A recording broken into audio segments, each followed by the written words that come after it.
Welcome to Nightlight.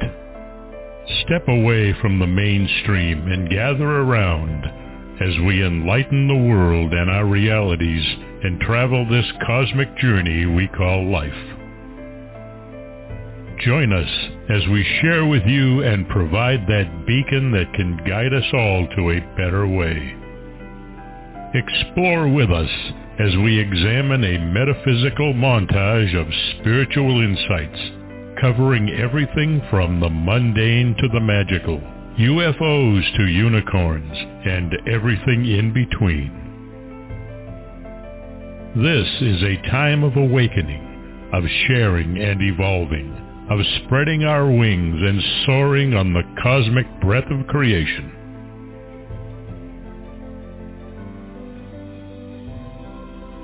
Come and join with other light-minded spirits as we weave our lights together to seek understanding, enlightenment, and, with a little luck, some wisdom. This is Nightlight, a reminder that you are never alone.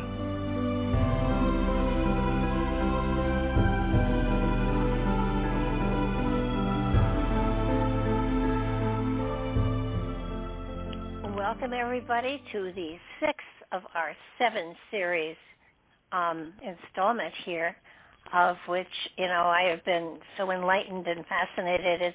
It's sent me into all sorts of research before I've even gotten through the whole book. I have Gary Wayne with me here again tonight, and we're talking about his Genesis 6 Conspiracy Part 2 book. And as was graphically described in the first Genesis 6 conspiracy book, there are giants among us, passing largely unnoticed, intent on carrying out a secret plan to enslave all of humanity. They may not look like giants today, but their bloodlines and DNA extend all the way back to the Nephilim, the offspring of the angels who mated with human women, described in Genesis 6 when the giants were roaming the land. Now in his new book, Gary goes in-depth with new information and expansions for each premise laid out in the first book. By adding this fact-filled book to your understanding, you'll be able to clearly understand and articulate how we are living in the end of time. I'm not sure, it's the kind of book you're going to have to read more than once or twice or 3 times. But the material is fascinating, and every time I go back and reread something, I find something new that I have to ask questions about, which is exciting. This book was written to help answer the lingering questions many Christians have and to provide scripturally researched answers and data points for these questions. The Genesis 6 Conspiracy Part 2 explores Scripture's accounting of prehistory, history, and its important prophetic connections, and explains in layman's terms how it all fits together in the deciphering of the end time.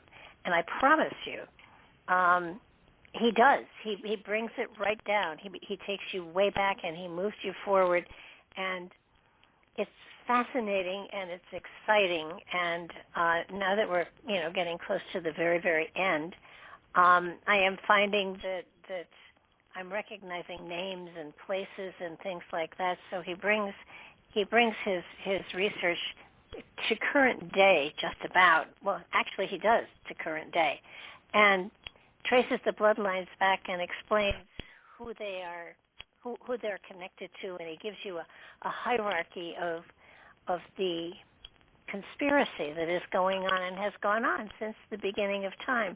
It's fascinating material.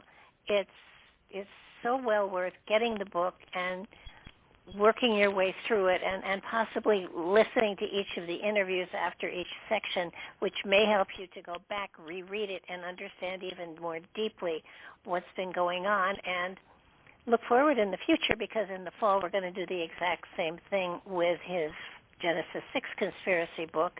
And even though I have read through it 3 times, I will find myself doing exactly the same thing that I'm doing now, and being so grateful to Gary for sharing his time, his energy, his wisdom, his knowledge, and his humor with us for so many different weeks. It's been a pleasure and a thrill.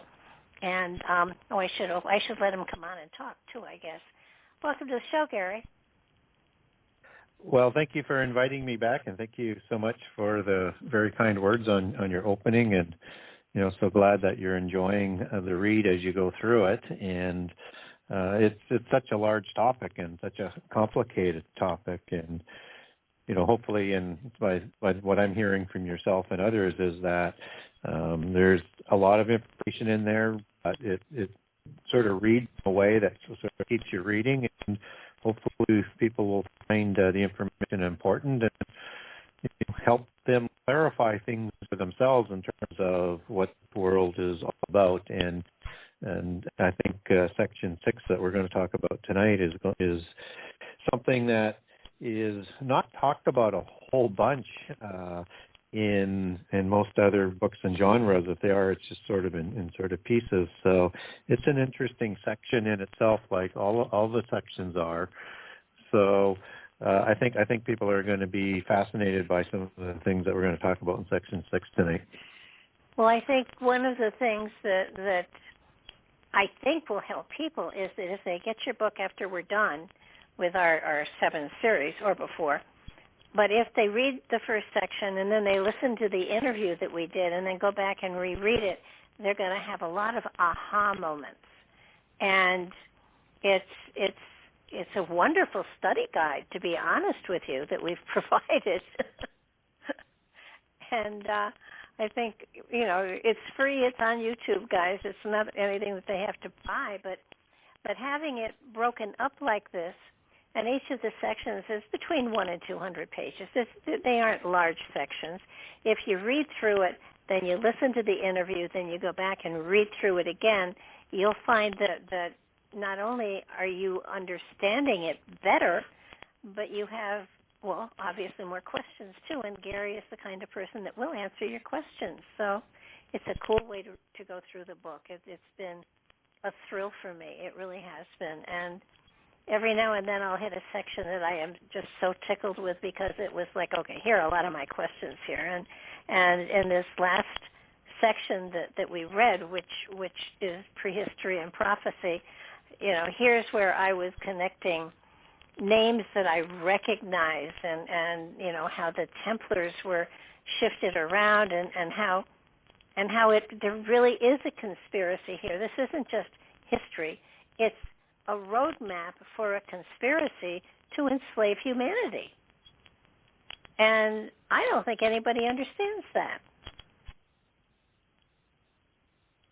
Well, I think the whole concept of it is just so massive that, the easy thing to do and what most people's tendency is to sort of say, that can't be true. That just changes everything. And how do I get my head around all of this, and what do I do with that information if it were true? So I understand why people may want to, learn about it. But what I found is that it actually helped me to understand the world, and at least better at peace with myself, understanding how the world works and what the history is, and I understand better what's going on, and I may not be able to change things, but I can maybe perhaps influence things to a certain degree, and maybe open people's eyes to something larger that they ought to be aware of.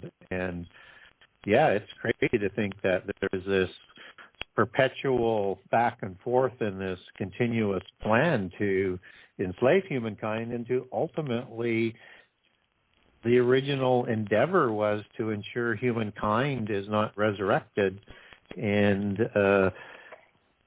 indict the angelic rebellion in the process, and to be raised up like angels, but distinct from the angels, and to actually judge the fallen angels that started all of this and let all of their spurious offspring carry out all of the things that they wanted done to humankind, to wipe them from memory and not to be resurrected, and that they didn't want to get the blood on their hands. So that's why when we talked about the invisible ones and the visible ones, you have to understand both realms of that and how that carries out in what we've seen throughout prehistory, history today, and where we seemingly are heading. So, and as Section 6 kind of opens up, we start to get into more recent history and start talking more about different kinds of prophecies and get into some prophecy, but we sort of bring pieces that wasn't sort of talked about in the finishing stages in preparation for the end time, organizations and bloodlines and people in this section that is all new information really being added on to what I talk about in book one. So, and I was wondering when I did this section, how I was going to actually sort of make it work to make that connection and transition out of all of the giant wars of the Exodus and then sort of move it into the end time. And I realized I needed that transition section as well, and just found that there was pieces in there that just seemed to fit together that would set up section 7, which gets into the future times. So I opened up section 6, and the section's called Prehistory, History, and Prophecy. That's sort of reflect that sort of transition that we're trying to get people to understand and get people to understand that information that was talked about before is relevant in this section, and even more so in the last section. And parts of this section are absolutely essential to understand section 7. So you could read section 7 on its own, but you're way better prepared after reading section 6. So I opened the section up with an interesting verse because I start off with some interesting chapters in section 6 where the 58, 59, 60, and 61 are unusual sort of chapters to have in a book, let alone a prophecy book, let alone a prehistory book. But I'll give the names of the titles because it's called 58 is Pharaoh and the Beast Empires. And that's going to be very important information to understand the beast empires for the end time and how they've affected history. Tyrus and Sheba as some very important prehistory information that applies to the end time, as well as the mystery trees of Eden and the terrible ones. And so I'm going to read the quote I have for putting up the section because I think it's important and it sort of puts down the understanding for those chapters that I would sort of group together as essential for understanding something called the dual prophecy. I'll explain that a little bit more in a second. So I opened 2 Peter 3:3, and the passage says this out of the New Testament, 2 Peter. It says, knowing this first, that shall come in the last days, scoffers walking after their own lusts, and saying, where is the promise of his coming? And we haven't gotten there yet. We get a little bit, but not like what's going to happen when we get into the last 7 years. Then it goes and says, for since the fathers fell asleep, all things continue as they were from the beginning of the creation. For this they willingly are ignorant of, that by the word of God the heavens were of old, and the earth standing out of the water and in the water, whereby the world that was, being overflowed with water, perished. But the heavens and the earth, which are now, by the same world are kept in store, reserved unto fire against the day of judgment and perdition of ungodly men. And so there's more to this, but this is a classic dual prophecy that shows up in the New Testament. And there's many of these what I call dual prophecies that are in the Old Testament. And so what we're getting here is classic dual prophecy, and it's my term. I made it up. I just didn't know what to call it when I saw that these passages were not in contradiction. They're just unique. And so they give you important information out of prehistory.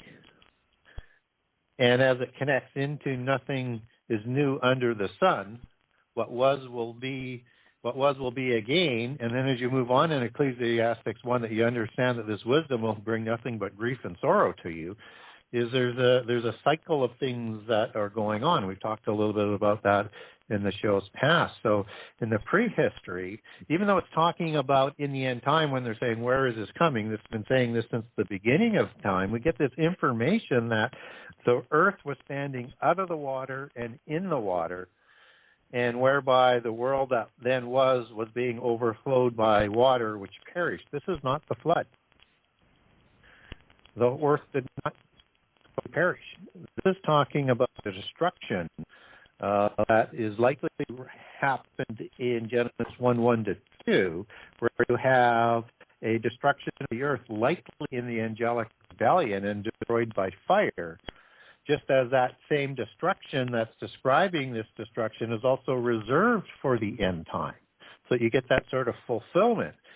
And that the earth that is standing out of the water and in the water and then was overflowed by the water is the separation of the waters that happens in the renewal of the earth in days 1-6. But in the angelic war, you had an earth perishing condition right down probably to the foundations of the earth, where the waters above that make the firmament that are described in Genesis 1 with the creation of the firmament by the separating of the waters to create life underneath. That water fell down onto the earth and created this chaos, which had to be renewed by separating the waters. And so that was a destruction by fire. The flood that happens later is one that God promises never to do again, but is also talking about in this passage that the end time is reserved for fire. So all of the destruction that we see that's going to happen in the end time is a destruction by fire. And so you have an end time implication to the information of this prehistory. And then, just as people would have been saying in the time of the disciples, because the disciples thought Jesus was coming back in that generation, where is this coming? And that did not happen. And so they're still talking about that, but it's going to be further enhanced. So the fullness of the prophecy isn't completely fulfilled in the time of the prophet. And the book of Revelation starts off that way as well. Not only is it the testimony of Jesus given to the angel to show John in a vision, it has 6 letters that are preceding the actual catastrophes and the events of the end time. So you're having this section that's explaining about the throne of heaven, and then you get the letters to the churches that are represented in heaven, and that these descriptions of the churches, what they're blessed for and what they're warned about, all of those events that are talked about are not completely fulfilled in the time of John. And there's some events in each that are reserved for the end time. It actually gives a bit of a chronology in there as well. And so you get this dual prophecy and revelation where not all the events are happening in the time of the prophet. There's in the time of the prophet, and there's events that are reserved, let's say, for like the 10 days of tribulation or the saving from the time of trial, as 2 classic examples of fulfillment for in the last 7 years. And so, and you also have that information about the throne, and then you have the rest of Revelation that is going to give prophecies about the end time, and can overlay onto the chronology that Jesus talked about in his oration to the disciples in Matthew 24, Mark 13, Luke 17, and 21. And so you have that classic sort of dual prophecy, and that's why I want to start people off in this transition talking about the Pharaoh and the beast empires. We need to understand what a beast empire is, and we need to understand that Pharaoh that's being talked about is one of the royales of the giants that are ruling these beast empires. And Pharaoh is like an archetype of an end-time Antichrist figure. He's even described in Ezekiel 29 as a dragon, as part of that whole archetypical understanding. So what happens in the time of Ezekiel in these passages that are going to be talked about, that are going to reflect Ezekiel 26, 28, 29, 30, 31, 32 that I've grouped there, our typical archetypical dual prophecy, where we're going to get very important information about prehistory in those prophecies. It's going to be applicable to the prophet of that time and the time of Nebuchadnezzar in this case, and the destruction of the southern kingdom and the destruction of nations like Tyre and Egypt in that apocalyptic-like war that happens. And it's going to provide details that are going to be reflective of what the Antichrist will be like and what he's going to do. And so this is sort of the beginning of pulling that information out of prehistory and starting to apply it to the end time. So I thought I'd stop and let you in there because I went down quite a road there. So you did. I think though you've laid such a great foundation, so that as you move into the what we're seeing, in the last 100 or so years, and the changes that have occurred by intent, and how I don't know, what would you call the people that are of the bloodlines that are in this conspiracy? What would you call them? Because we're not looking at history, we're looking at living history. We're looking at bloodlines that are still in power, that are still working towards a common goal of a one world order, among other things. And so that, what would you call them? I mean, you can't call them beasts because, well, I guess you could. I think what when you're looking at history and you're talking about beast empires and stuff like that, that's history, and you can throw that name around. But they're still here today. These genealogies have traveled through time with a purpose within them that it's amazing. I mean, you have the Plantagenets, you have the Borgias, you have all of these lines, genealogical lines, that their intent, a level of them is intent on a conspiracy to bring the world to its knees. And, you name them, they're there. And your book is all the way up here has shown how throughout time these people, these genealogies, they have worked a process, and when something happens and one thing doesn't work, treasuries are turned over to another bloodline to be able to carry this all on. I mean, this is something that is so evil that it boggles the mind, that underneath all of our noses, things that we have thought were positive and the Jesuits and all of these things that we thought were holy and working towards the posterity of Jesus and his work are turn out to not be that, and it's frightening how we have been hoodwinked throughout time. The Templars and the Masons, and there are levels of these organizations that are working towards something that is definitely not to the benefit of humanity, in my opinion. Well, they're working to their own benefit. They would imagine themselves as superior beings coming as the descendants from the gods and are superior to humankind, and that they want to inherit this world forever, but not necessarily with humankind.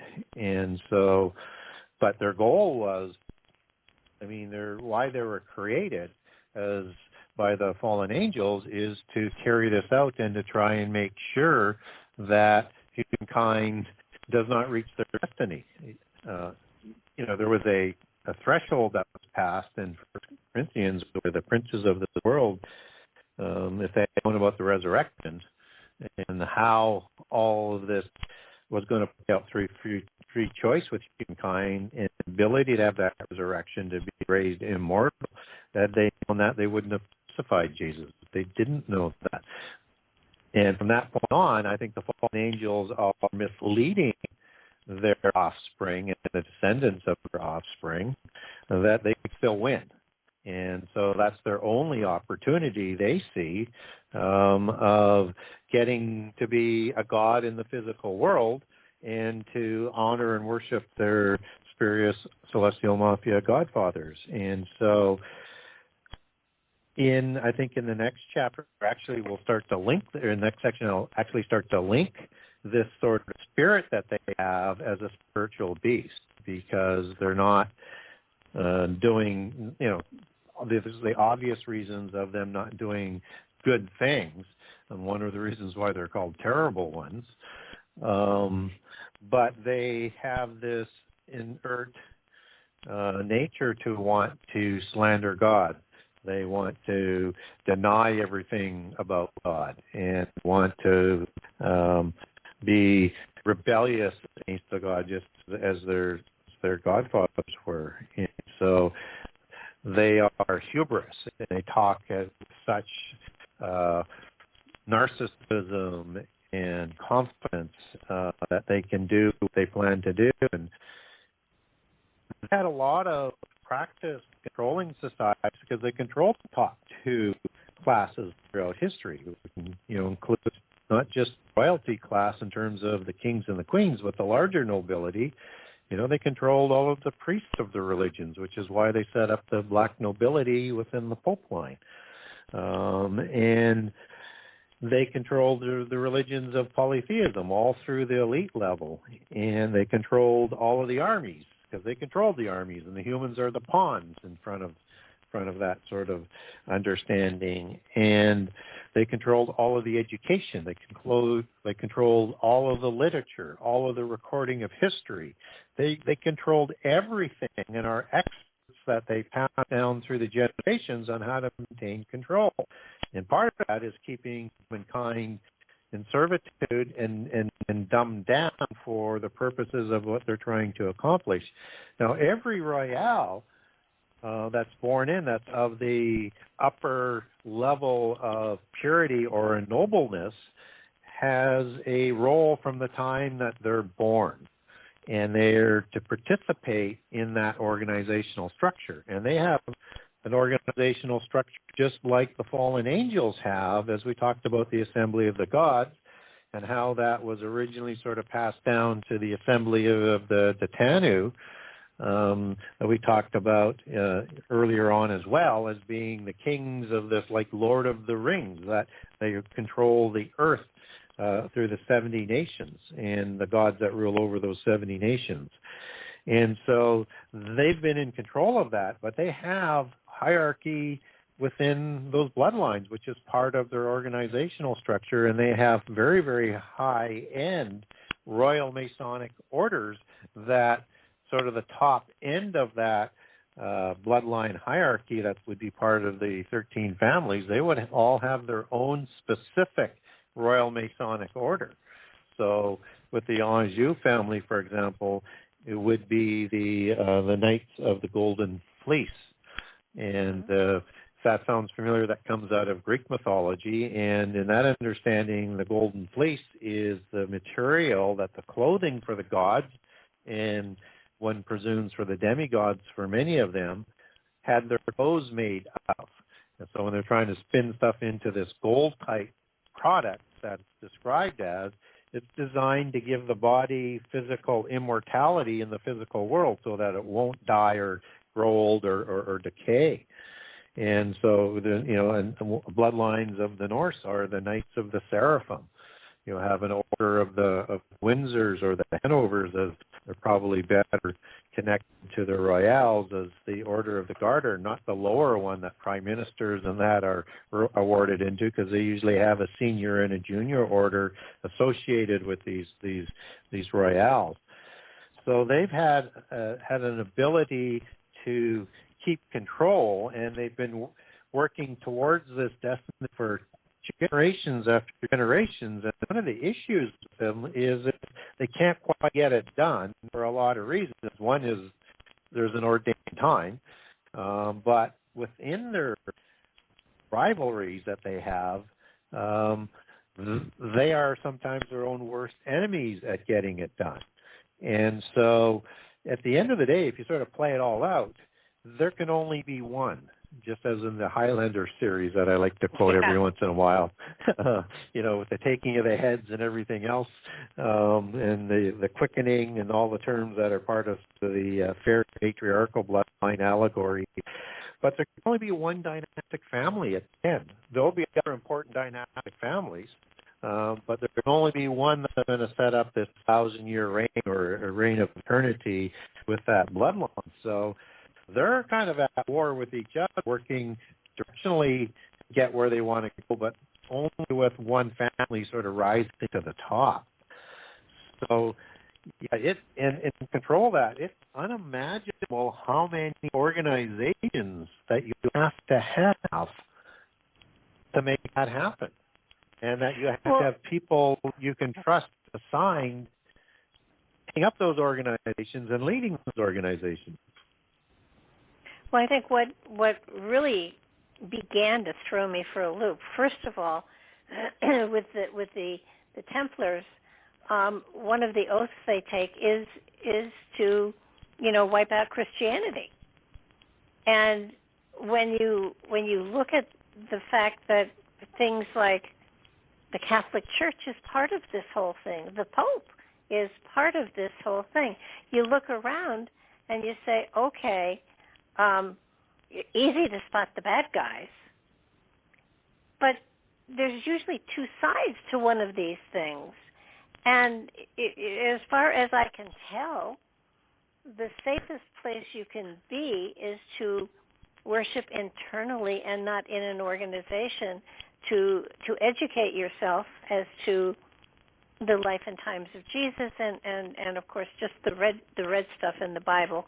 And if you live by that, chances are you're not going to get sucked into one of these other organizations, because when you start to see, oh, this looks holy, this looks positive, when you look into it, the deeper you look into it, you realize at the very core of it is a rotten theory and philosophy, and you're being led by the nose down a pathway that is going to take you to the fiery pit too. So it's a matter of, not joining a group, but rather understanding the pure love message that is out there and not being sucked into any of these other groups. I mean, there's no group that you can join that doesn't have the Nephilim at the core, I don't think. Yeah, they've invaded everything from the seminary schools and most of the churches with the leadership and things, and we see that manifested in the understanding that, and sort of the reason for the writing of this book is because Christians are saying they're not teaching us the whole Bible. They're only teaching us sort of some of the values and the principles, but we lose the whole context. And the clear part of the Bible is prehistory and prophecy, and they don't teach that. They're taught in seminary schools not to teach that.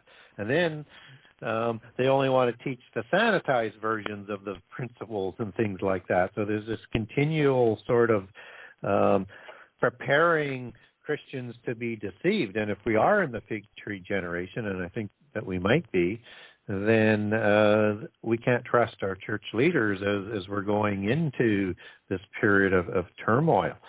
So yeah, it's an important thing to understand that we need to take the understanding on ourselves, and we need to learn.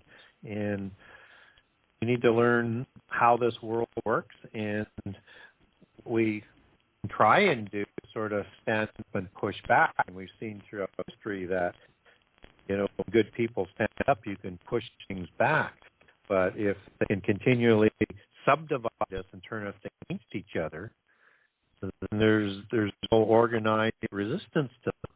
And they use polar opposites. They have a term in the occult of the white hats and the black hats. And that the black hats, want to hit the same goal as the white hats, but they don't have any consideration for humanity. And on the other hand, you have the white hats that have humanity's better interest at heart is what they're saying, but they have the same goal and the destination to get to that same point, and they work with the same pantheon of God. So it's hard to believe they don't have exactly the same kind of belief and ideology for the most part, just slightly different tactics on how to get there. It's kind of like looking at the standard establishment party in Washington, where you would have things of common ground as being like a uniparty, as people like to call them, where they want to move towards globalism, they want perpetual war, and they want a new world order based on values that would be sort of understood as you were growing up as an American or a Canadian in Canada. So they have all of the things that they need to do to cattle herd people in that direction, but still they have trouble getting it done. And that's going to be sort of part of how all of this plays out. We want to be careful not to get ahead of end-time chronology so that we don't lose our credibility, but we want to be able to get this information out as to, why we think we're in the period of time and how we got there. And what I liked about, going through this part is section 6 as I moved out of these dual prophecies of Ezekiel, which I find it should be very, very informative to Christians who are trying to understand some of that Old Testament prophecy. But once you get that concept down, you can recognize those prophecies instantly, and then weed out what didn't happen in the prophet. Understand that prehistory stuff is contextual information for us, and then look at the end time nuggets are in there that we need to pull out. But I was getting into how do I now sort of transition this back into the modern wedge of conspiracy in the West. And I thought I'd go back and finish off some of the things that I didn't do in book for reasons I didn't want to make a longer book. And I didn't think maybe people were ready for some of the things that I added in this. And there was controversy over the Jesuit fit and how hot they are. So I started back again with the beginning of the Knights Templar, which is the modern wedge of modern secret societies as we understand it today. Started from royals, not from poor monks, in that there was an order almost right out of the get-go, was what I call a senior order and a junior order, that sort of evolved into each of those types of levels having junior orders as well. And so you could look at that within the Templar, where you have the adepts within the order. That would be leadership of the junior order, but then they have all the ones underneath that aren't yet adepts, and that would be part of the junior order. So you had this council of the barons that I talked about that are going to elect the kings of Jerusalem that will come from these Knights Templars from the beginning, with Baldwin being from Lorraine, and Hugh de Payan, who doesn't become a king but becomes the first master of the Knights Templar, formally assembled with the formalization of the junior order to the senior order of barons, and he's going to be the first Grand Master of the Knights Templar moving forward in 1118, when the first King of Jerusalem title is crowned at the small priory on the Rock of Sion. And in that process, I start to link up who these barons are and how they're connected to the priory of Sion. And one of the things I heard back a lot from people who we took issue with me, including the priory of Sion, even though I sort of left it at, there is a lot of historical evidence that suggests that they existed, but we see evidence of it in the Grand Master's list, and showed how that would interconnect in after the splitting of the Knights Templar from the Senior Order of Barons in 1188 at the cutting of the elm, when the Priory of Sion, or the Barons, split away because the Templars had lost their way and lost Jerusalem. That was the key thing, and that was the most important thing, and that they weren't there to support the Templars in 1307 as the senior order that protected it, because they're all senior royals. of Europe. They could have done protection, but they let the order fall, and then they had to regroup into decentralized organizations after the fall of the Templars. So one of the things I looked at was people are saying, you know, the research that's being done in like the whole, you know, Holy Blood and Holy Grail, and they're quoting certain sources, but not really going to the heart of it. So what I did in this book is I went right to where many of these historians are getting the information, and right from the King of Vere in terms of that work, and also through the Catholic Bible and other very, very old sources of history out of the Middle Ages that were linking these organizations. And I put that history together and provide the records that I know who the Priory of Sion was, where it was located, and how the whole inside organization worked in terms of the Templar order and then the bloodlines of the King of Jerusalem. And it all is part of how we get to the modern wedge of the Masonic orders of the royal bloodlines and the Thylemid Tree of their organizational structure. So I walk people through that. There's a lot of detail in there, but it's a significant sort of mini narrative in the book of intrigue. Oh, absolutely. And I loved it how, I mean, the Templars were the first bankers, and you know, they, you know, what they created has you know, tumbled through time, actually, and it's still there. And I think that what got me was that, you know, I always thought the Templars were the good guys, and then you got into you know, their worship and the fact that they were polytheistic, and that they did not worship Jesus. They worshipped Mary. And the worship of Mary, or a female spiritual leader, goes way back in time. And it's almost as though, you know, back to Isis and even, you know, way before. And to me, it was fascinating that they revere the female as opposed to the male, which I found fascinating. Well, and as you do research with the secret societies, they say the higher that you go up is you recognize the importance of the female mother goddess over the patriarchal god. I mean, there's still the dualism, but the mother goddess is considered more powerful and more important.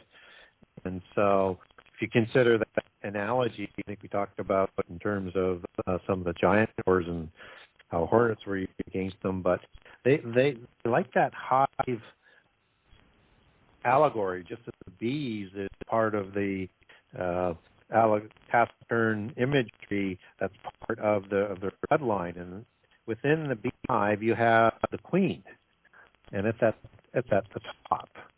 And then you have the royal drones, which are important, and you have to have them, but they're a little bit lower than the mother goddess. And it's the one that provides, you know, the fertility to the whole hive. And you have that understanding as the mother goddess in polytheism, particularly as it comes out in Gnosticism, which would be the ultimate mother goddess of knowledge.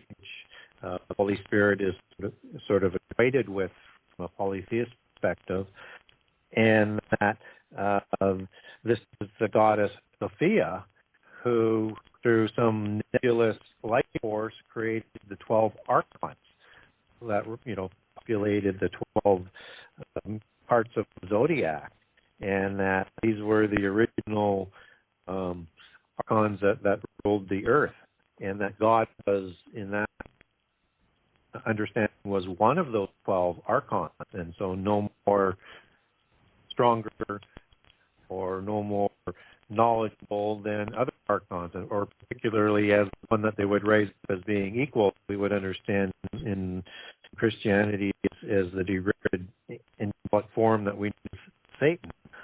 And so, again, that word Sophia, it just sort of permeates through our world, if we think about that, because that's the word for wisdom.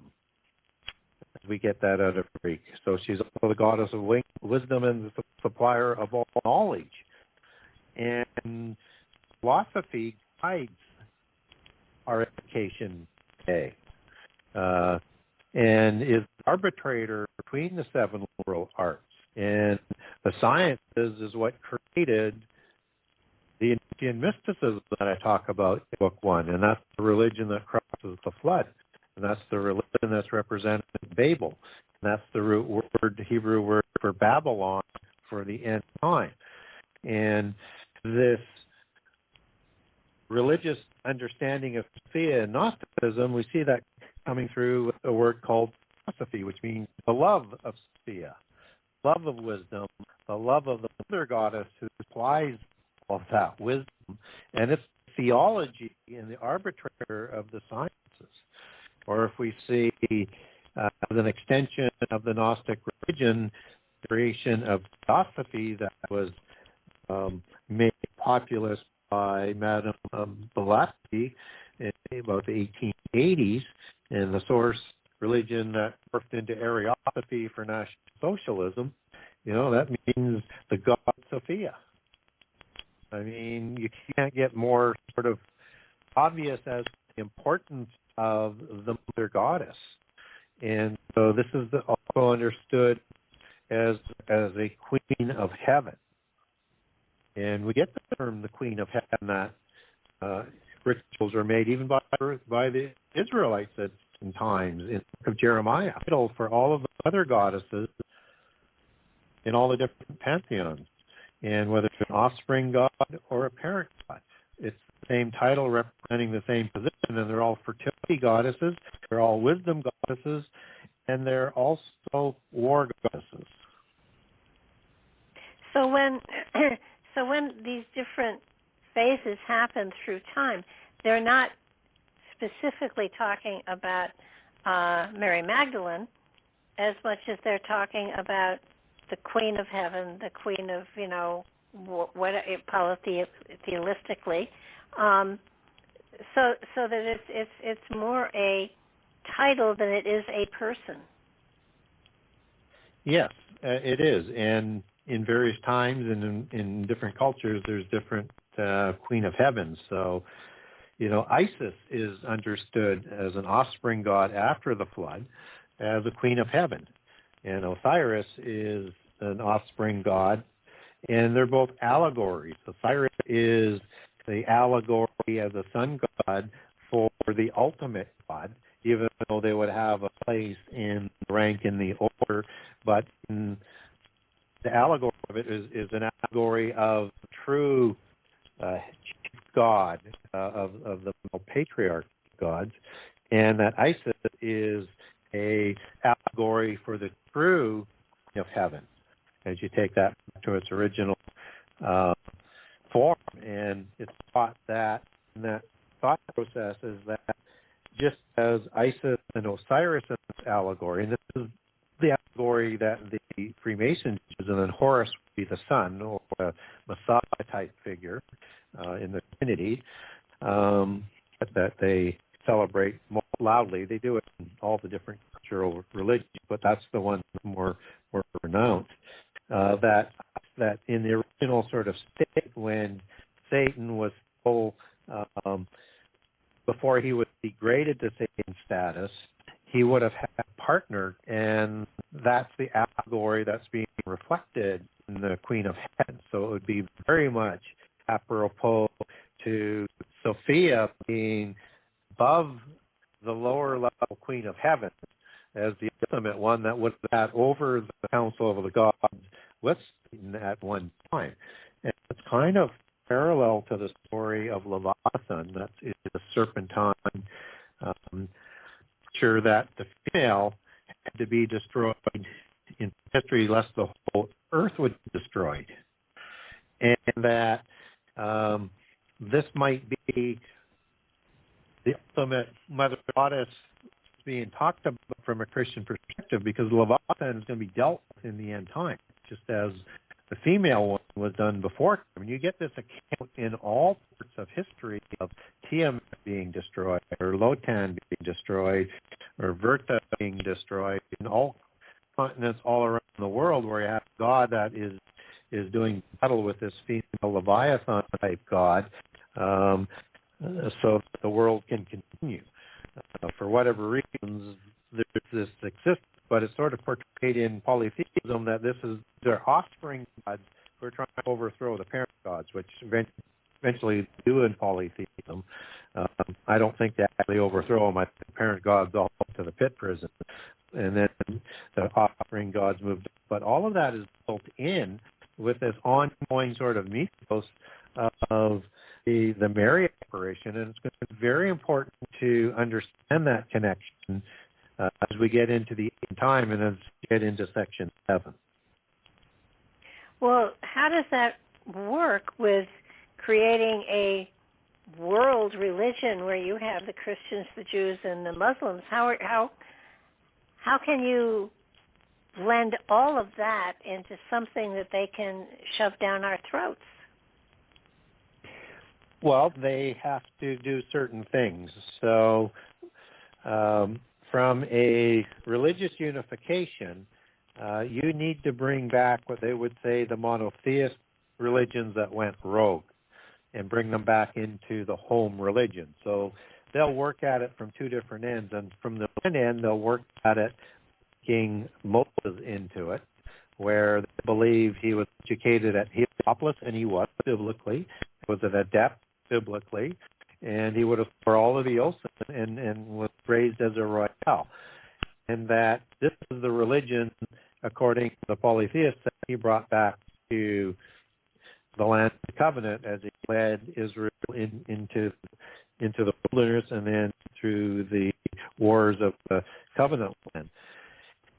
And that sometime during the monarchy at King Saul and King David, that religion went rogue, and to increase the mythos of monarchy, they went to a monotheistic religion, and so they believe that the true roots to monotheism is polytheism. And you have a connection at Moses between Judaism, Christianity, and Islam, that they all look at Moses as a very, very important patriarch, just as Abraham was, who also came out of a polytheist state, and they will argue Abraham was a polytheist. And they do adopt, and I cover how, in Book 1, how the suspects in the secret society adopt Abraham in as a patriarch. They do all the different patriarchs to sort of have that built in for the end. And so that's part 1.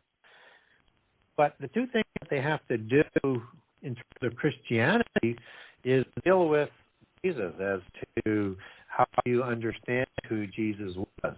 And from the polytheistic perspective and the Gnostic perspective, accept Jesus as a prophet and a great teacher, but mortal.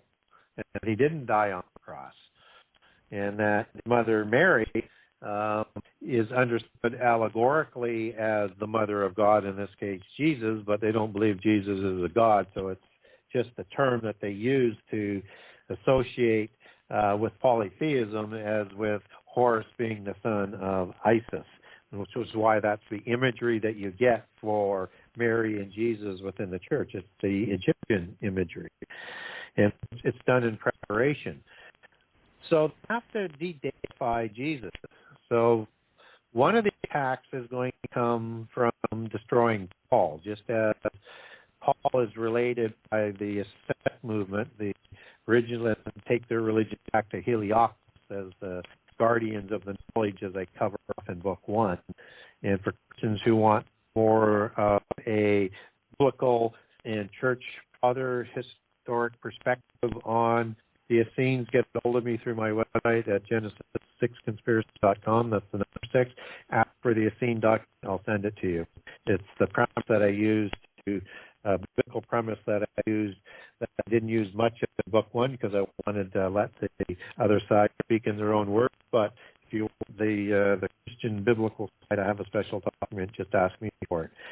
And so they're going to as with the Essenes, as with a lot of the Dead Sea Scrolls, they talk about the teacher of righteousness and the heretic, the father of lies.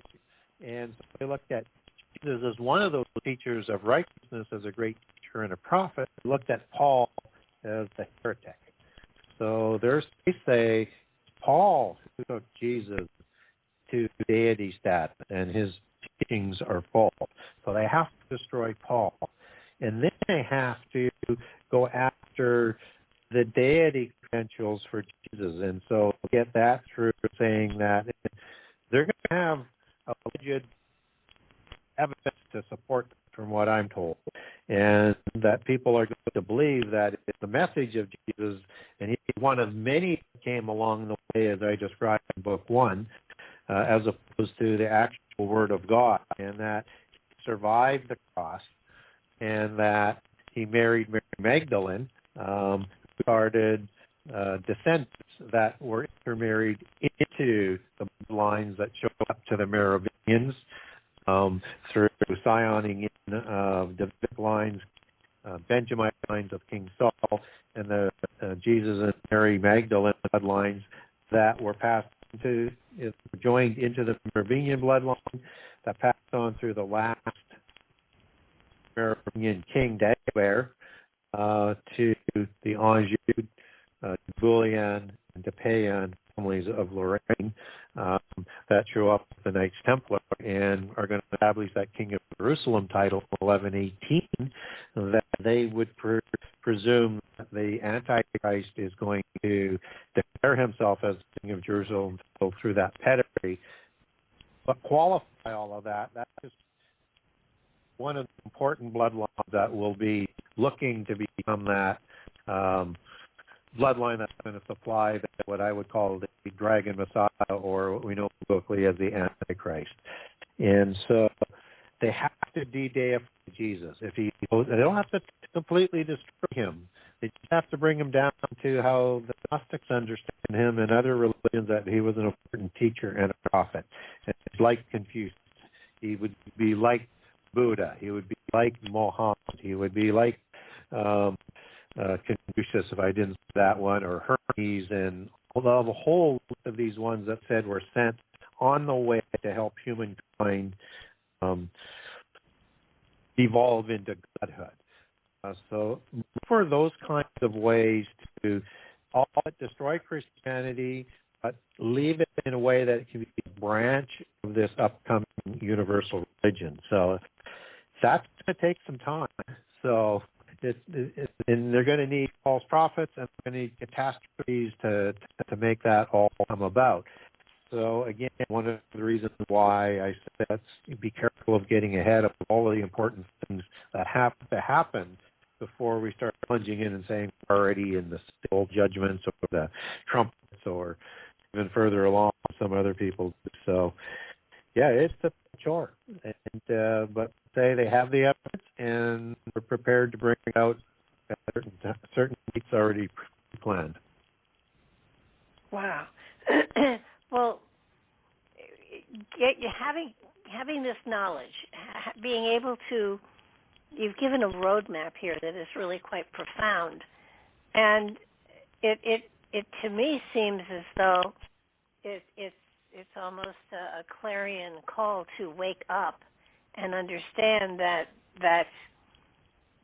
there is an agenda here, and I understand that I think once I don't know which book we were talking about, and I said, you're going to the Rephidim and all of the Cain's bloodline and everything, and I said, what about the good guys? I mean, are there good guys? I mean, it seems that this conspiracy is so profound. How does one fight it? How does one negate it? How does one turn your back on it and walk in another direction? How do you do that when it surrounds you? It's in every aspect of life. How are those who really want to move in the right direction, how do they find it? Because this roadmap you've got covers just about everything. Well, they control everything. And we need to understand when we swim in the Gentile sea, we swim in the polytheist sea. They control all aspects. And so, even so, some light shines through. They can't stop everything, and we all have free choice. And that's why we have to do our due diligence to learn. And at the end of the day, you're going to come down to, once you pull back the curtains to see the wizards that are running these things, whether you're secular, polytheist, or monotheist, or agnostic, once you pull that back, then you have to make a decision, and you're going to find out those decisions are narrowed down to one or the other. And it's that sort of macro good versus evil, yin and yang, that they talk about in polytheism, where there's never one side that's going to get the upper hand of the other. And that's not really true. I mean, it is from the polytheist side in the dualism, but not from the monotheist side.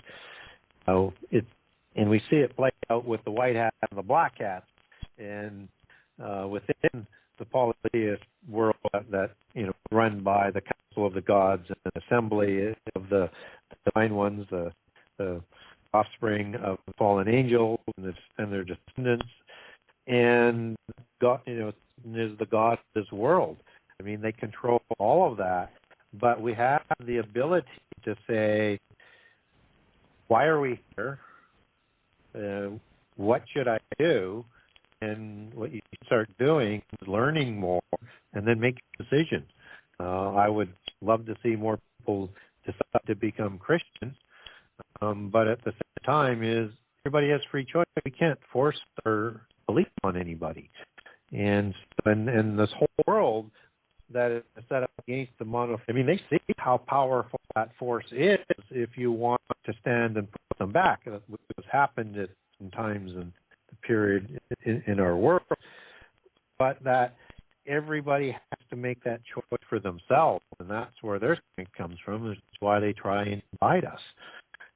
But you can do that individually and then start to coalesce.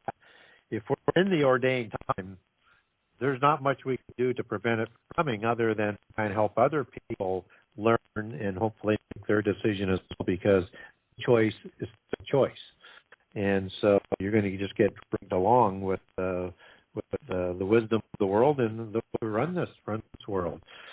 So what we need to do is on our own, and then as we learn to try and help others and spread the word in terms of here's how the world works, and you have that choice, or you have a choice that is necessarily coming out of the churches. There's something that's between.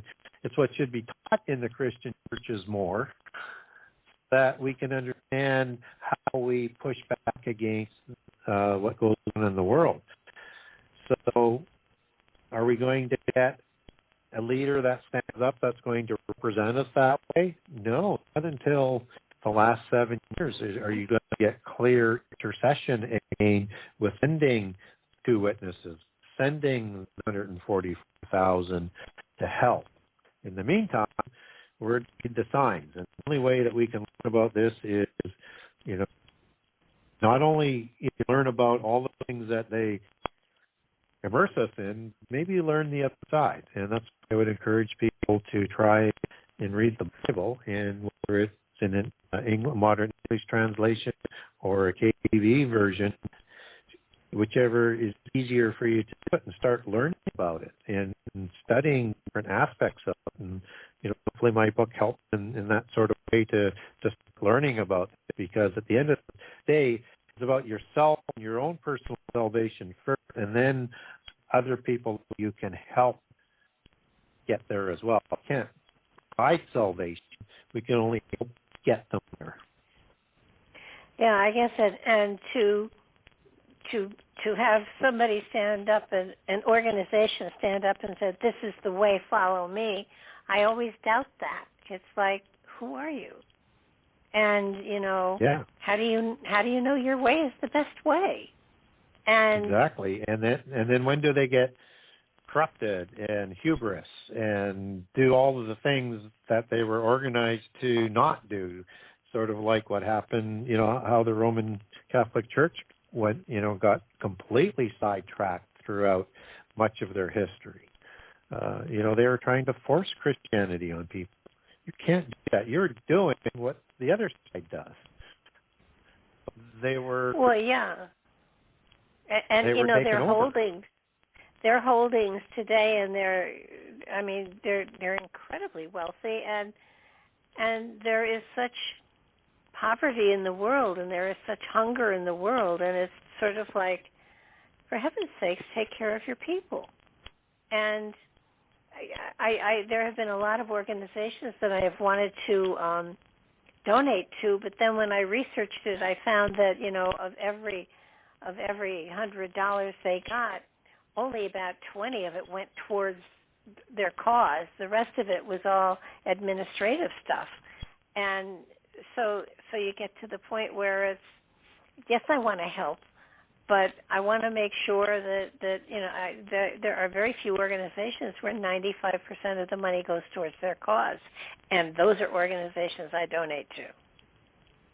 Yeah, it's been like a whole scam industry that was set up on charities, and a lot of times there's maybe less than 1% of that actually get to the people, just so they have some sort of cover for the whole organization. So, yeah, like you, Gail, myself, in that we like to donate where in way it gets directly to the people without any sort of space in between. So, places like the food bank are a terrific way to sort of help. Things like that, so that the money's going to get there, or the whole ideology that the government is there to create fairness and equity that's out there when they take out 50% right off the top for their costs.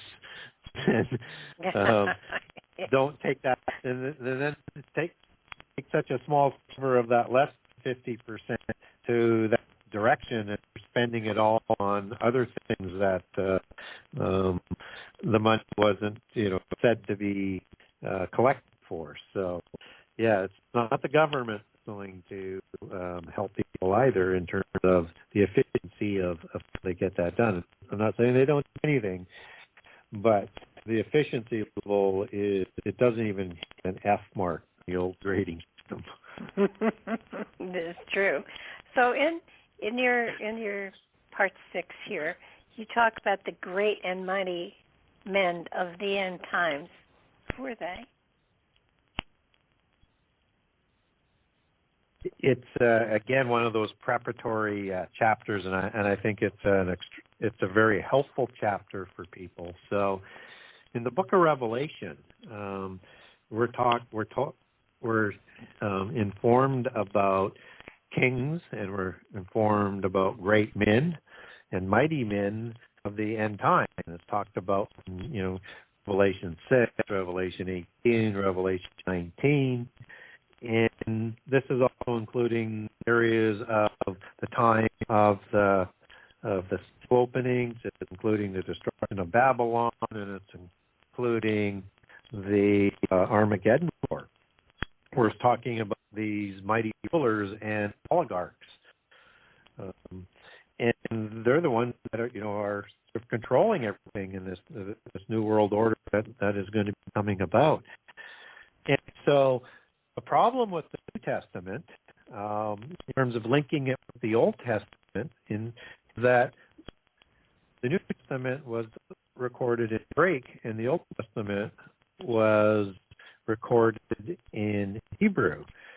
So where we can more easily make connections between the royals, the kings, and the Rephaim, and the Gibborim, mighty ones, that are described as the terrible ones, we don't have those same identical words because it's a different language. We have to look for forms of words that describe the same type of thing, and then match that up with prophecies in the old, sort of check our understanding to see whether or not we're getting the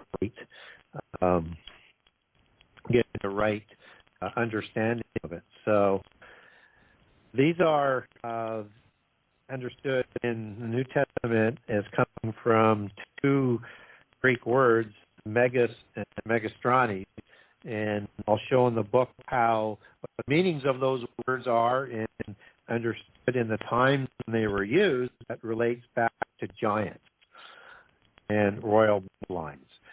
And that these are the same people that I talked about in New Testament prophecies. And so when looking at the mighty ones of the end time, as described in the Old Testament, as in the Gabor, these are the royals, these are the kings. So when we look at Ezekiel 38 and 39, which is this war that is going to happen in the end time, and we know the end time because it says latter days. That's a term that's used throughout the Old Testament as those markers for the last 7 years. Now, a lot of people might think and say that the war is Revelation 9 war, or not Revelation 9 war, the Revelation 20 war that happens at the end of the millennium.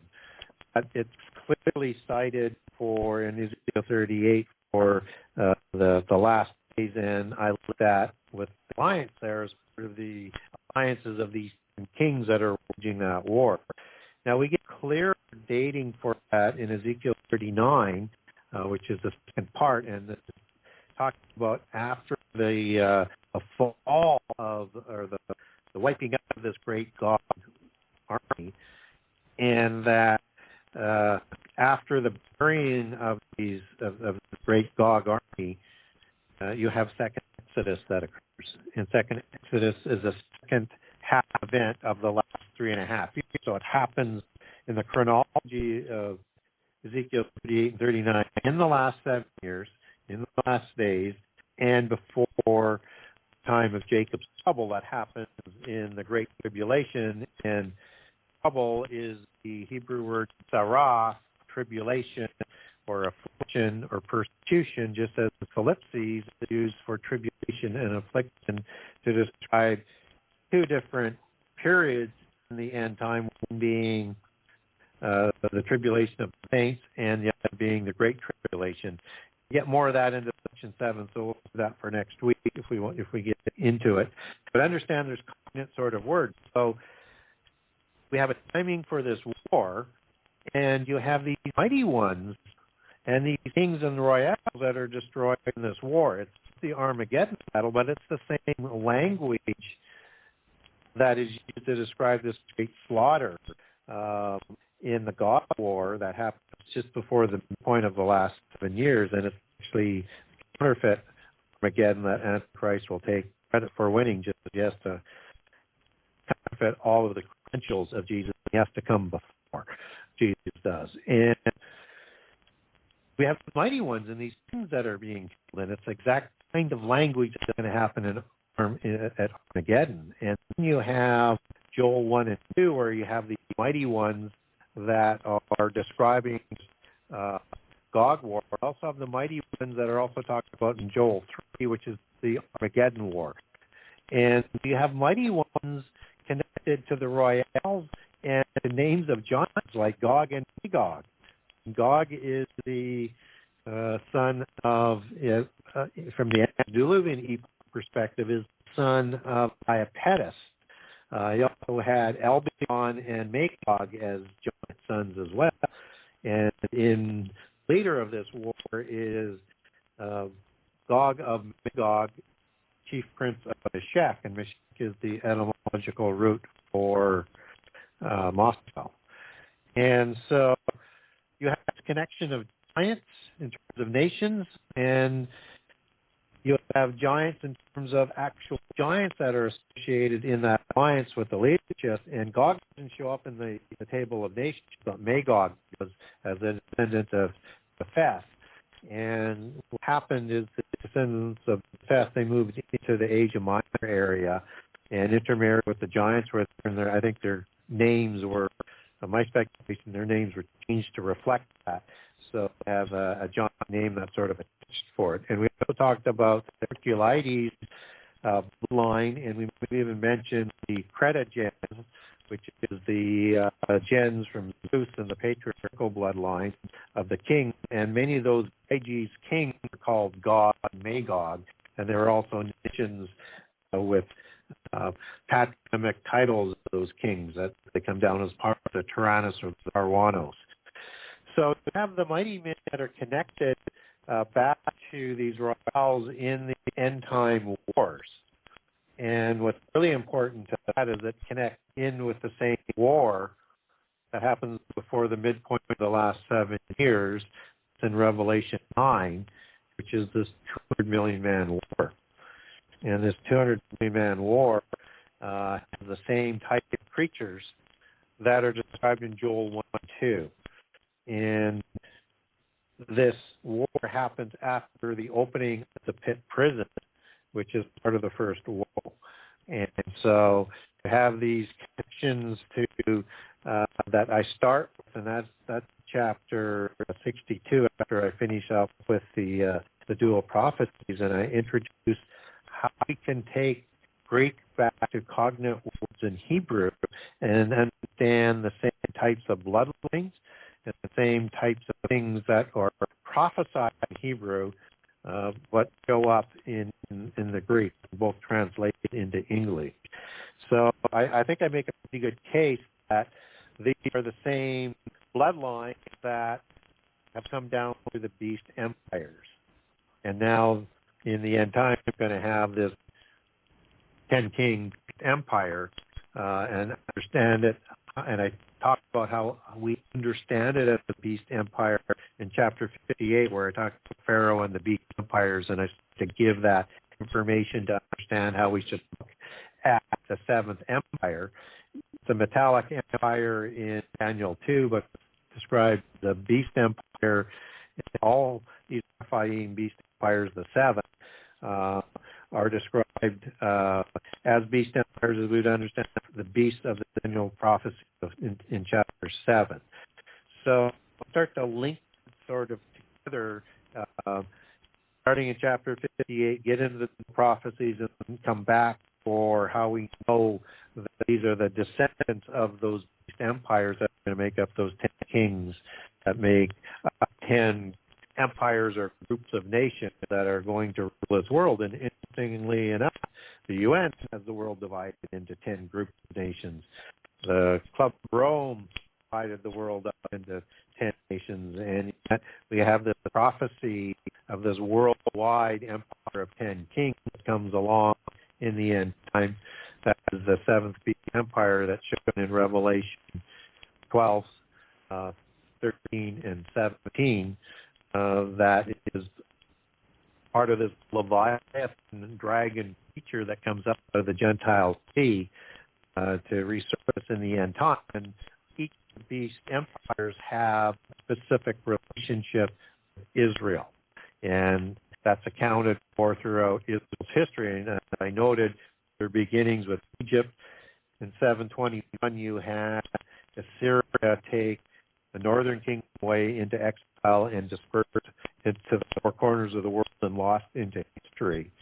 They'll be called back to name in the end time, and likely by 144,000, but it's that interrelationship of the beast empires. And then starting Daniel's time, he gets to the last of 5 empires.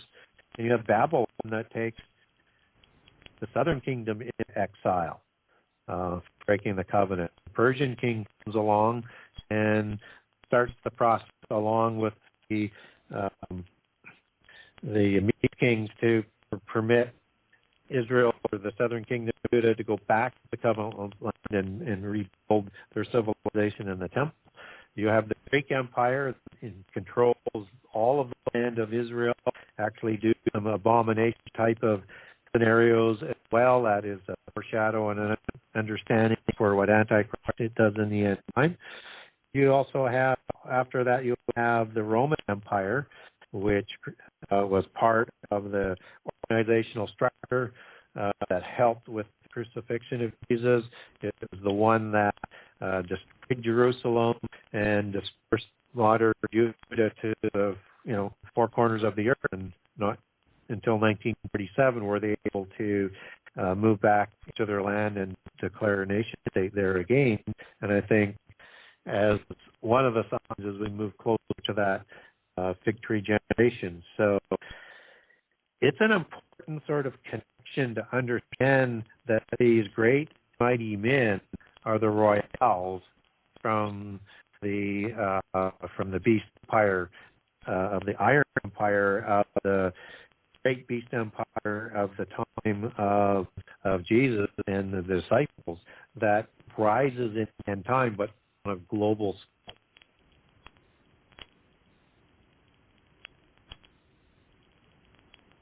Gary, still there?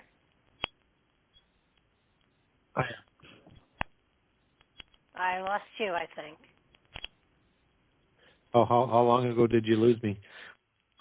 Oh, yeah, you were suddenly quiet, and it was like, oh my gosh, did he stop for me to talk, or did he just stop?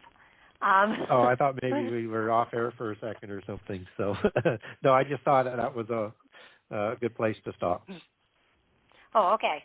Well, it just occurred to me that you've laid this all out so beautifully. They say that history is written by the winners, and this is prophecy for times yet to come. But don't you think that those people, the bad guys, all know about what is being written? And I'm wondering, are they sitting and laughing someplace, or do they know something we don't know? Or, this feels preordained, but because of free will and free choice, that doesn't really mean anything. So it makes one begin to wonder, okay, so this is what has been prophesized, but does that mean it's carved in stone? It is for a specific time. So you raise a good point where all of the bloodlines and the governments through time, they've known about the prophecies of the Bible. They have their own prophecies within each of the religions. And they're all quite similar because it's the same original pantheon where this information would come from.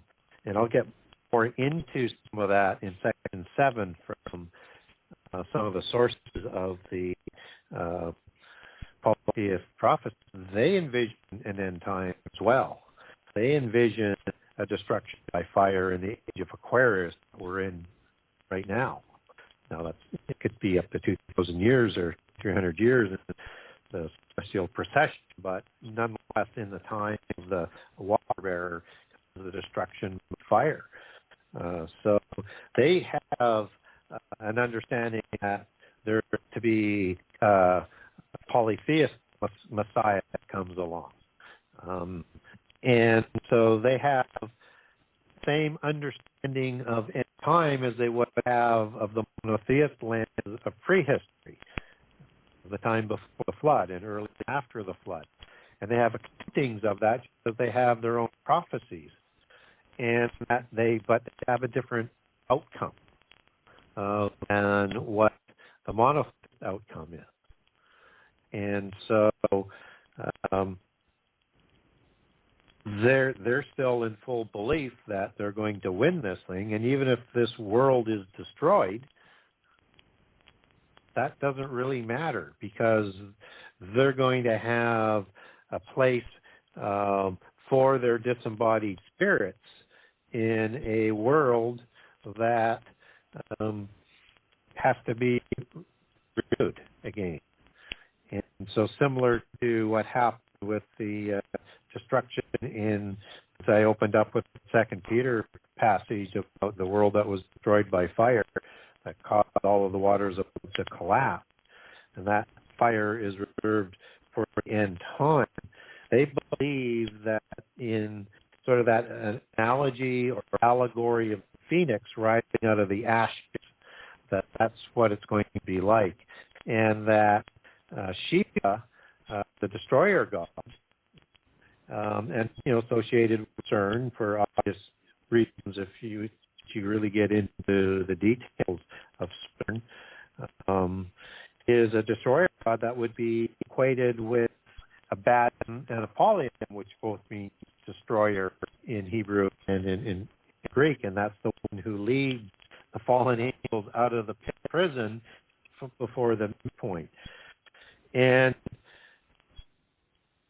I equate that as Azazel. I make the case throughout the book and get a little bit closer to it as you get into 7. I lay it out a little bit clearer in that this is the one that provides all the arts. This is the leader of the fallen angels who provided all the arts and the craft, all the angelic technology to train the giant for war, to make the weapons, and gave it enough technology that it could have destroyed the world by fire, but didn't because God interceded with the flood. And that's the technology that we're just catching up to now, with all of the knowledge that there was before the flood to destroy the world by fire and to do DNA manipulation, just as we understand that coming to effect with the Chimera technology of DNA manipulation and plant genome reimagination and redesign, that all the world was corrupted before the flood, which is the Hebrew word chakak, which means to decay, to pervert, to ruin, to destroy.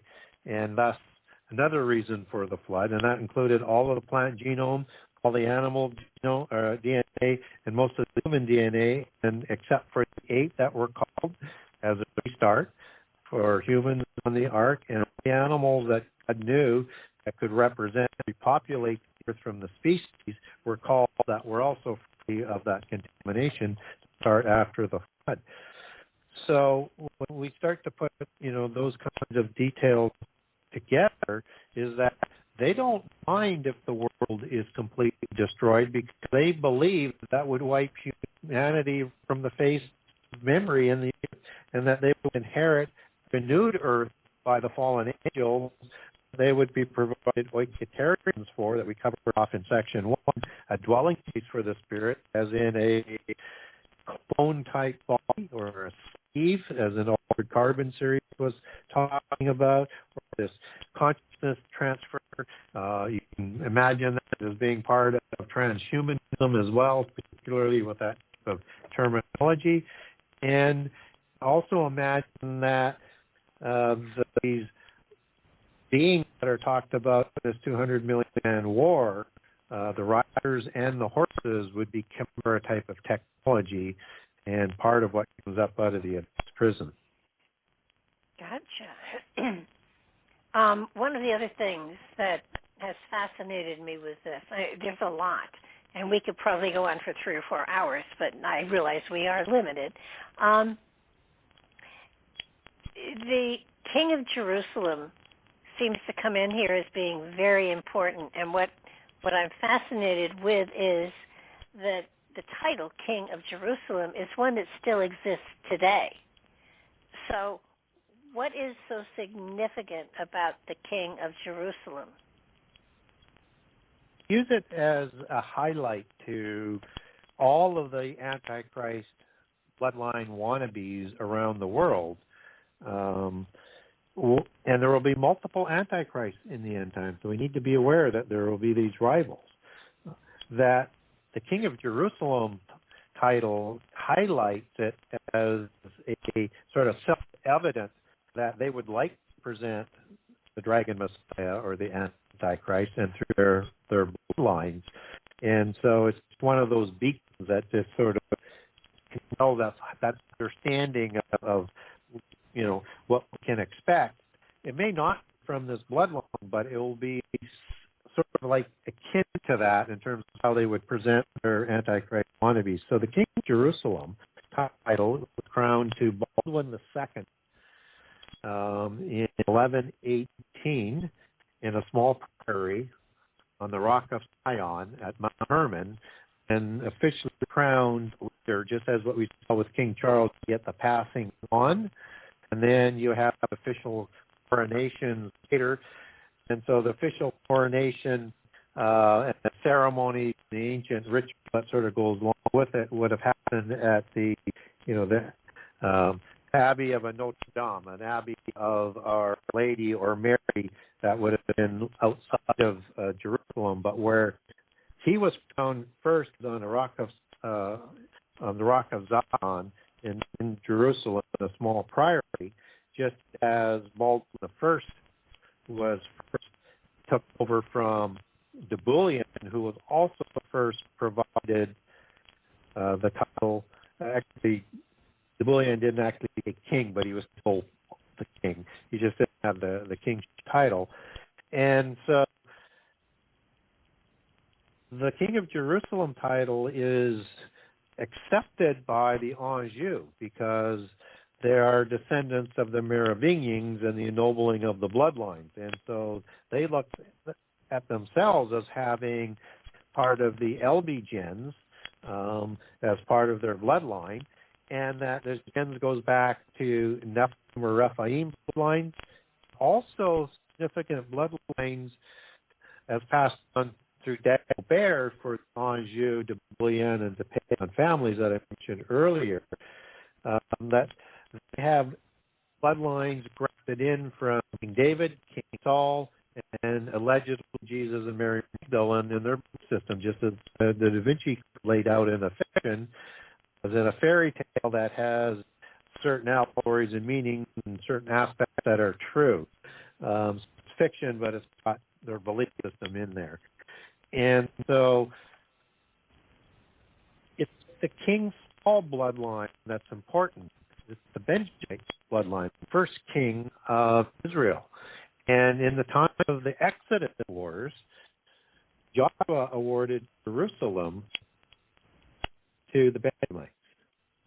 And so with that grafting in or the scioning in of these bloodlines, they declared themselves, and along with the bloodlines and allegedly Mary Magdalene and Jesus' bloodline, they declared themselves the king of Jerusalem as the inheritors through the Benjamite scion to Jerusalem. That's the title they would like to declare as Antichrist, an abomination when he comes to power. Antichrist comes to power. So it's an important title, and that title has gone down, and I cover some of the intrigue, what happens in the kingdom of heaven. If that sounds familiar, that was the movie. A lot of these players not quite all accurately portrayed, but all the names are in there. They tell this story about the kingdom of heaven, but this is the bloodline dynasty that's coming down that they want to preserve with the King of Jerusalem title. It's going to be preserved within the Anjou bloodline. Unfortunately, the intrigue, you're going to end up with three different branches as rivals to this King of Jerusalem title. And so the three rivals are this. You have the von Habsburg that have a rival claim to it, and they inherit it through the intermarriage of intermarriage royales from the Lorraine region, which is the Bouillon, Anjou, and Payan home region that originated with that line. And you'll have another name that comes down through the Anjou. Again, they make linkages and intermarriages, as I lay out in the chapter here of the Kingdom of Heaven, from the Savoy Anjou of Naples. They have a claim to the King of Jerusalem title. The first two don't actually have the official title as it was passed down. They're disputing how it was passed down. And the current holder is King Philippe Bourbon, son of Juan Carlos Bourbon, who inherited through intermarriage and through intermarriage of the Spanish crown and Habsburg royal bloodline, the title of King of Jerusalem showed up with Juan Carlos.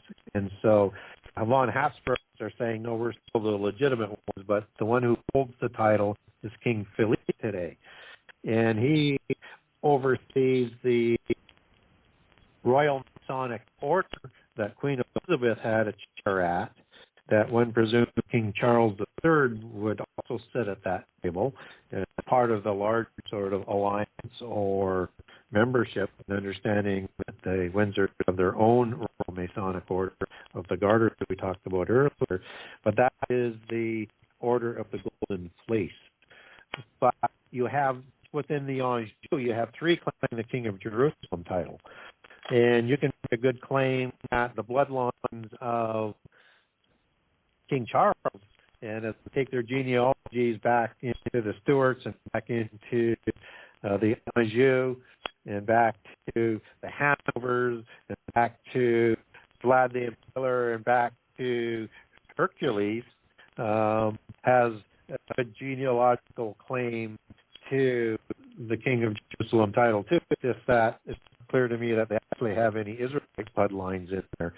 But that doesn't mean the Anjou are going to be the one who present real Dragon Messiah. They're going to be rivals. But what it does do is it follows how precious that title is, how it works in and around the whole Thelemic tree and organizational structure of secret societies and the royal bloodline. And they expect to utilize this title. Or with another rival they talk about in Book 1, they envision him coming through Beasr castles in the main street for his introduction under the huge arch that they have here. They call him the Grand Monarch. So lots of different ones that are out there with similar types of stories. You have coming out of Islam, you have both the Shia and the Sunni who have Messiah-type figures called the Mahdi. And they're two different ones in the two different sects of Islam. They expect to go up in the end time. You have, as we talk about in Book 1, the Hindu bloodline and the new Buddha or Lord Maitreya.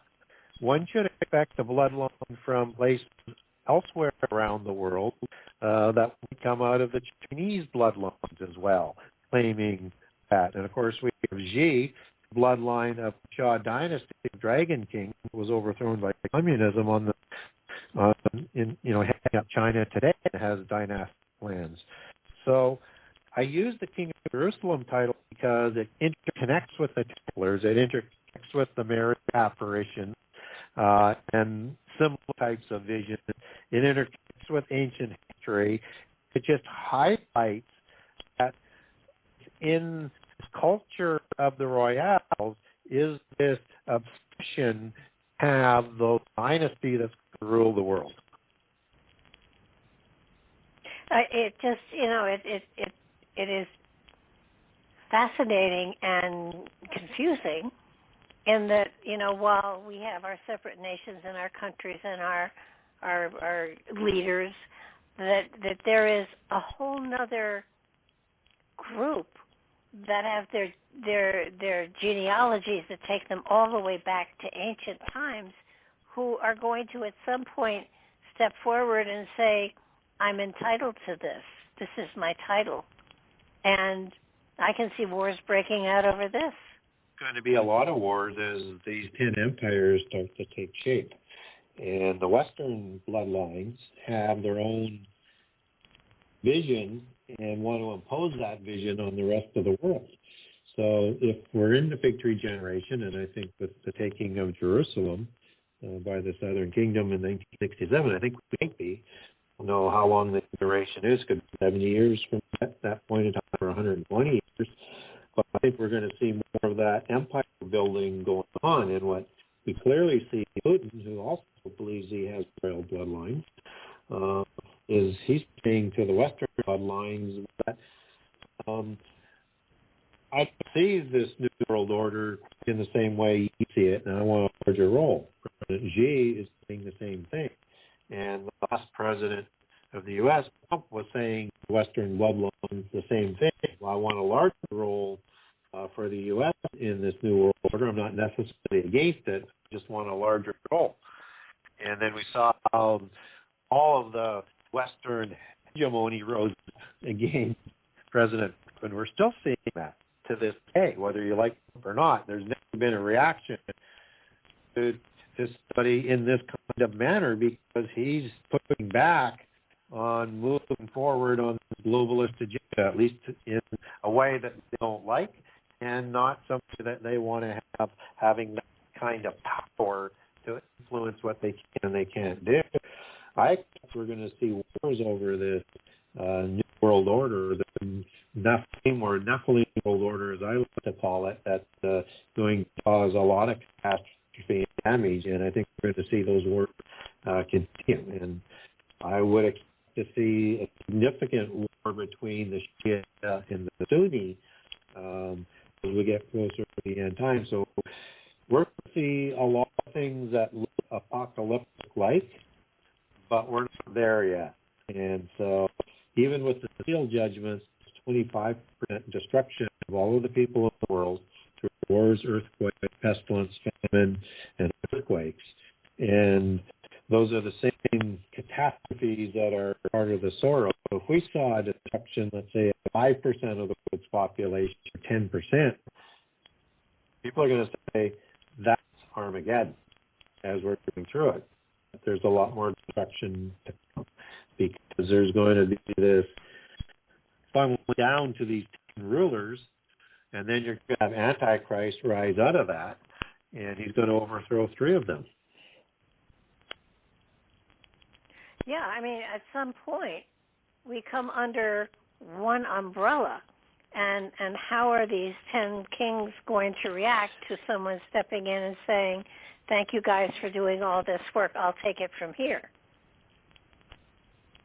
And that's why I think it's important to understand the glue to this whole thing coming together is the universal religion, because it's common to these royal bloodlines that would bring some sense of unity. And so as you see the woman riding the beast of empires in the book of Revelation and in chapter 17 and holding reins over this beast empire, just as the daughters of Babylon did all through the beast empire. This is starting to get a little bit into section 7, but you're going to require the universal religion to bring this together, and it'll be the universal religion that sponsors the rising Antichrist to negotiate the 7-year covenant of the last 7 years when these kings, New World Order, but they're subservient to the mother goddess and the religious nature of the woman of Babylon. It's mind-boggling. And, you know, I think the one thing that somebody asked me, what is the meaning of the fig tree generation? Yeah, so it shows up in Matthew 24 and Mark 13 and Luke 17 and 21 with the oration of the end-time events that Jesus provides. And he gives an exact chronology. And we know it's sequential in the events that he's doing, and I do cover the sections, and then I'll recover it again as it becomes really important in section 7.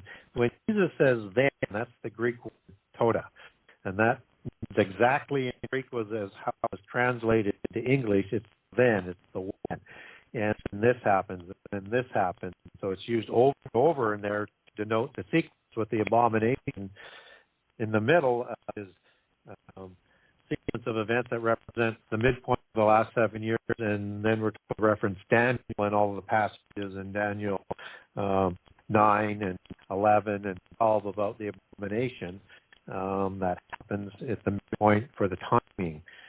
And so after the sequence of events is provided, then Jesus talks about the fig tree generation, that everything that I predicted in this sequence of prophecy will take place in the generation, and heaven and earth will, but my word will never pass away. So he's pretty firm that everything that he said is going to be happening in this fig tree generation. So what's the fig tree?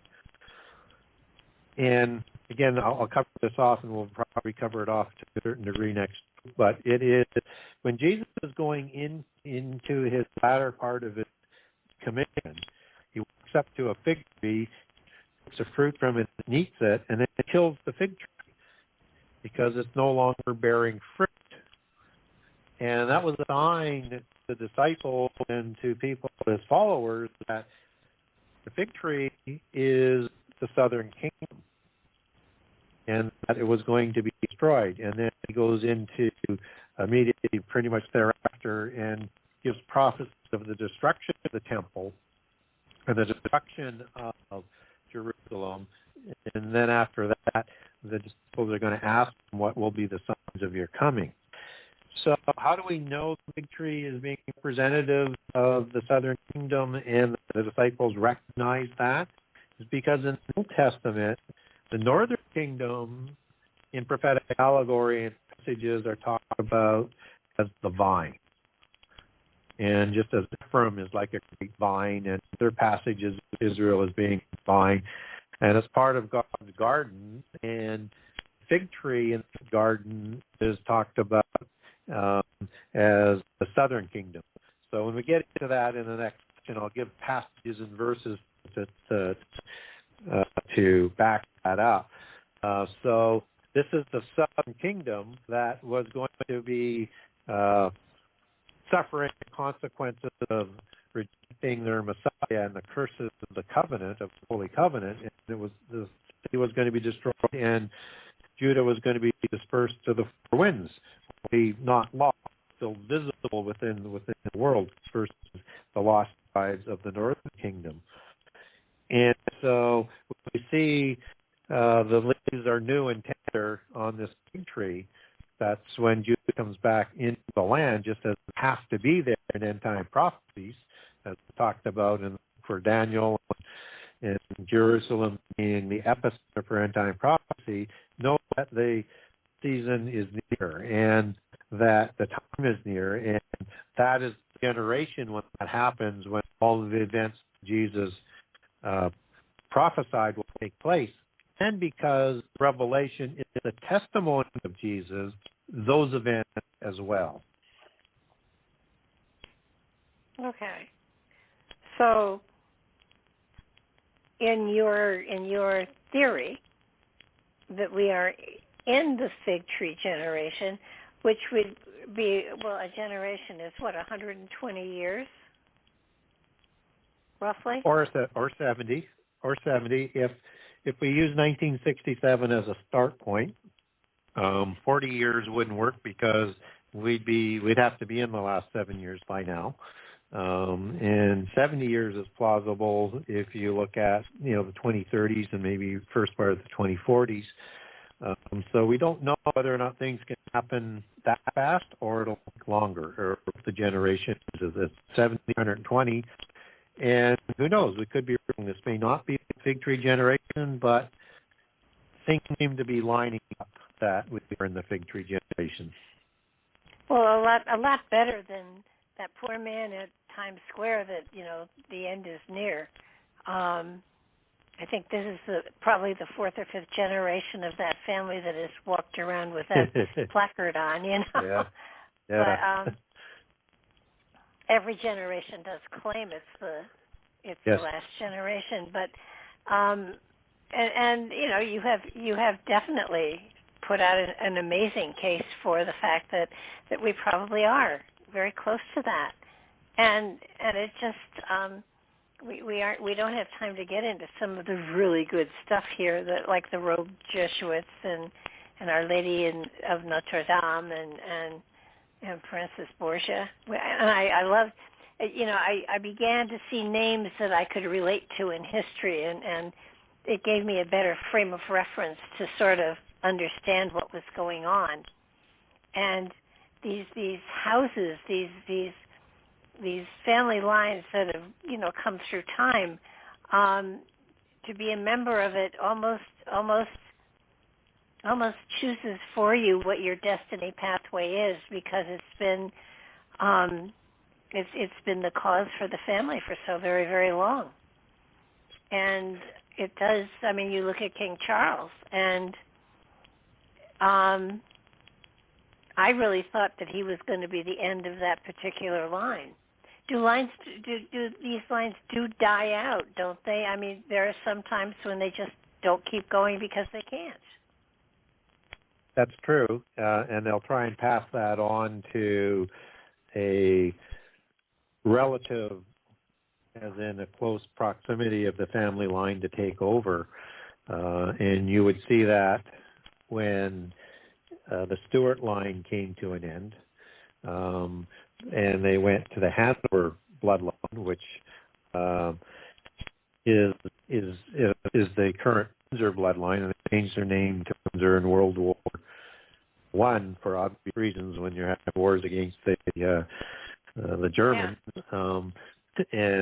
But they were cousins back then, all intermarried, and so they would have that succession through right of inheritance with the rights that they have that have been placed since the flood, and probably the same of inheritance that were in place before the flood. And so that's all sort of set out how that would play out. It doesn't mean that it doesn't change the natural inheritance rules through an arrival, just usurping it, right? And even when the Tudor line came to an end with Elizabeth, I mean, Mary Queen of Scots, who was a cousin of Queen Elizabeth, right? So it was a natural sort of thing to do, is to go to the Stuart kingship to transplant that into England. It's always their preference is to do that. And even when they were trying to put a Protestant bloodline in, they had cousins of intermarriage between the Orange Stuarts and Jacobites, or not Jacobites, but the Orange Stuarts that became kings in the Protestant reign. So they're always trying to keep that with at least that intermarriage of the dynasties. So it's important for them to maintain the kind of control. Sometimes it doesn't work that way, and sometimes there's less bloodlines that would go over. I think that the Tudor bloodline as an inferior bloodline that took over from the Plantagenet, which is the junior offshoot of the Anjou. So that's you have all of that intrigue about the fall of the Plantagenet / Anjou, King of England, and usurped by Henry VIII. Well, yeah. Look at Queen Victoria. I mean, she spread her genes all over Europe. Yeah. Absolutely. Well, World War I was basically an inter-family squabble.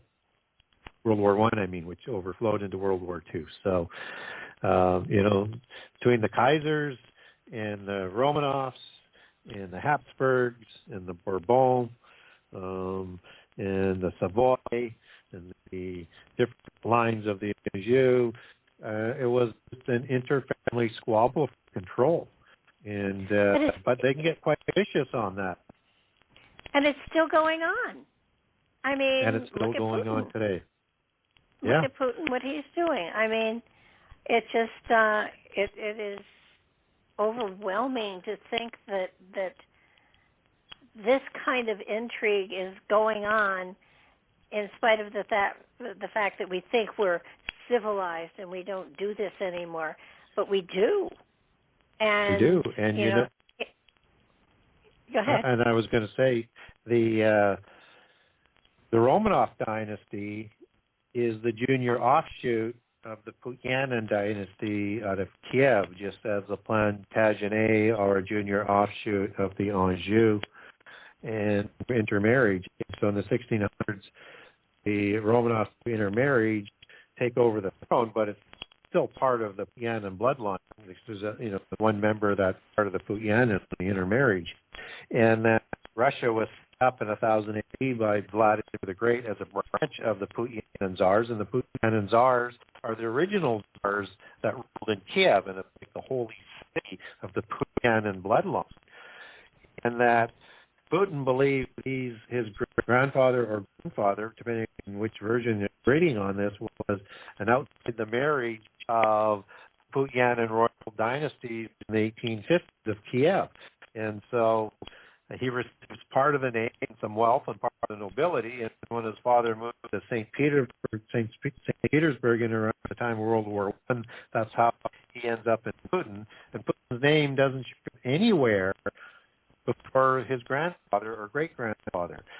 And so he believes that he is the legitimate inheritor of the Putyanin bloodline, and he also believes that social masonry was sent to Russia by the Western bloodlines to bring down a more pure bloodline that was a rival that they could not bring over. There was a disagreement, and that ended up with the Pian and Romanov bloodline being almost wiped out completely or totally wiped out, and whether or not you believe there's any dissent. So he's just trying to put together in his belief what the old Romanov dynasty was what he stated in his interview with Tucker. Wow. I just noticed the time. You need to put out there where they can get it, where people can get a hold of you and your books and find you on the internet. Yeah, so the best way to get a hold of me is through my website, the Genesis6conspiracy.com. That's the Genesis 6, the number 6conspiracy.com. On that website, there's a contact the author. So if you want to ask me for a document on Putianin or any other ones that I might have talked about tonight, or ask me whether or not I have a document on a topic, just ask me a question, go to contact the author on that website. There's a generous excerpt of all 98 chapters of Book 1 and all 84 chapters of Book 2 on the website. And I think if the table of contents will get your interest. There's a generous excerpt. That should get your interest as well, but I think you've read the whole book because it's just a drop in the bucket. If you've not read a book that I've written, you have no idea how much information is in there until you've read one. It just keeps coming at you. And if you've got an interest in purchasing the book, you can go to the Buy Now page and click on Book 1 or Book 2. And if you live in Canada, there's a Canadian page. If you live in the U.S., there's a U.S. page. If you live anywhere else in the world, you just go to the international page, and that's how you get a signed copy.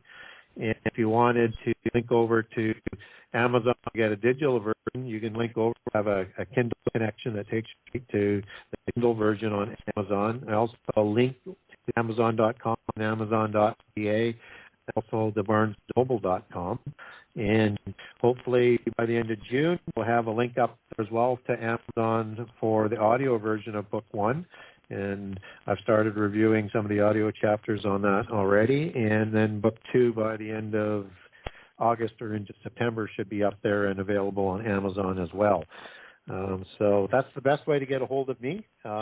Contact the author or to buy my book. It's the fastest, easiest way to get hold of a book, whether you go to Amazon or Barnes & Noble or Kindle version or buy a signed copy. However you want to support me, if you want to support me, that's how you do it, because I do not take donations. Okay. Well, thank you so much. I'm so looking forward to next week's show and the final chapters. Thank you so much, Gary. I so appreciate your spending so much time with us and sharing so much information. And what's amazing is we only skimmed the surface. So I'm so looking forward to seeing how we tie this up. And then, of course, in the August and in the fall, we're going to do Book 1 in the same manner. So thank you for spending the time with me and for putting up with my questions. Well, that's what we're here to do, because we want to be able to get the information out there, and you always ask such good questions, so it's always a pleasure. Well, thank you so much, and I will talk to you next Monday. Sounds good. Thank you. And thank you, everybody, for listening. Do tune in next week for the final chapter in this series, and then after that, every Monday, we'll keep it going, and so will Mark. Thanks for listening. Good night, everybody.